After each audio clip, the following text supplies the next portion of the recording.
الحمد لله رب العالمين والصلاة والسلام على سيد الأنبياء والمرسلين أما بعد فأعوذ بالله من الشيطان الرجيم بسم الله الرحمن الرحيم الذين ينقضون عهد الله من بعد ميثاقه ويقطعون ما أمر الله به أن يوصل ويفسدون في الأرض أولئك هم الخاسرون صدق اللہ العظیم۔ آئیے جس طریقے سے میں درود و سلام کے صیغے پڑھاؤں مل کر آپ بھی درود و سلام کے صیغوں کو دہرائیں۔ الصلاۃ والسلام علیک یا رسول اللہ وعلی آلک واصحابک یا حبیب اللہ، الصلاۃ والسلام علیک یا نبی اللہ وعلی آلک واصحابک یا نور اللہ، نویت سنت الاعتکاف۔ اے میرے پیارے اور محترم اسلامی بھائیوں، جب بھی مسجد میں داخل ہوں تو یاد کر کے اعتکاف کی نیت ضرور کر لیا کریں۔ اس کی عادت بنا لیں آپ کہ جب بھی مسجد میں حاضری کی سعادت نصیب ہو تو اعتکاف کی نیت بھی ہو جائے۔ اس کے بہت فائدے ہیں۔ ایک فائدہ یہ ہے کہ جب بندہ مسجد میں داخل ہو اعتکاف کی نیت کر لے تو اب اس کے ہر سانس کے بدلے نامہ اعمال میں 10 نیکیاں لکھی جاتی رہیں گی۔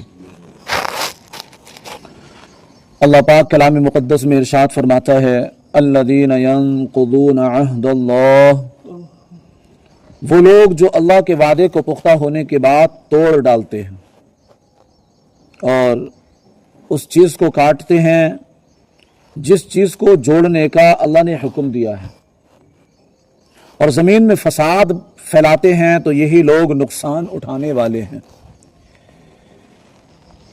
اس سے وہ وعدہ مراد ہے، وہ عہد مراد ہے جو اللہ پاک نے گزشتہ آسمانی کتابوں میں حضور سید عالم نور مجسم صلی اللہ علیہ وآلہ وسلم پر ایمان لانے کے متعلق فرمایا۔